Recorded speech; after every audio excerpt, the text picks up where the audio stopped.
Copa আমেরিকার সেমিফাইনালে মাঠে নামার আগে যুক্তরাষ্ট্রের নিউ জার্সিতে কঠোর অনুশীলনে আর্জেন্টিনা। আজ ফুরফুরে মেজাজে দলের সাথে ট্রেনিং করেছে মেসি ডি মারিয়ারা।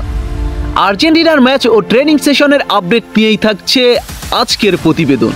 বন্ধুরা, কোপা আমেরিকার ফাইনালে যাওয়ার থেকে আরও এক ধাপ পিছিয়ে আছে টিম আর্জেন্টিনা।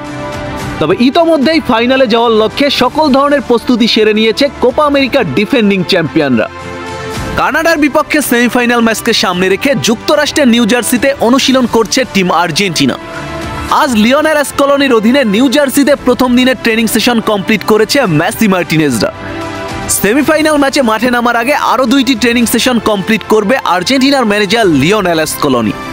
বন্ধুরা, লিওনেল মেসির কিছুটা চোটের সমস্যা থাকলেও এই ম্যাচে ফুল ফিট মেসিকে পাবে আর্জেন্টিনা। ম্যাচের শুরু থেকেই দলকে নেতৃত্ব দেবেন ক্যাপ্টেন লিওনেল মেসি। এছাড়া এই ম্যাচে আর্জেন্টিনার স্টার্টিং 11-এ থাকার প্রবল সম্ভাবনা রয়েছে আনহেল ডি মারিয়ার। নিকো গঞ্জালেসের পরিবর্তে ডি মারিয়াকে দিয়েই একাদশ সাজাবে লিওনেল স্কলোনি।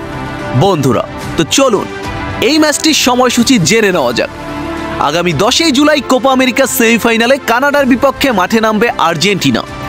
ম্যাচের venue MetLife stadium, new jersey, যুক্তরাষ্ট্র। ম্যাচটি অনুষ্ঠিত হবে বাংলাদেশের স্থানীয় সময় বুধবার ভোর 6টায়।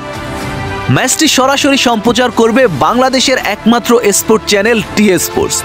বন্ধুরা, আর্জেন্টিনা বনাম কানাডা ম্যাচ নিয়ে আপনাদের কোনো প্রশ্ন থাকলে কমেন্ট বক্সে লিখে জানান।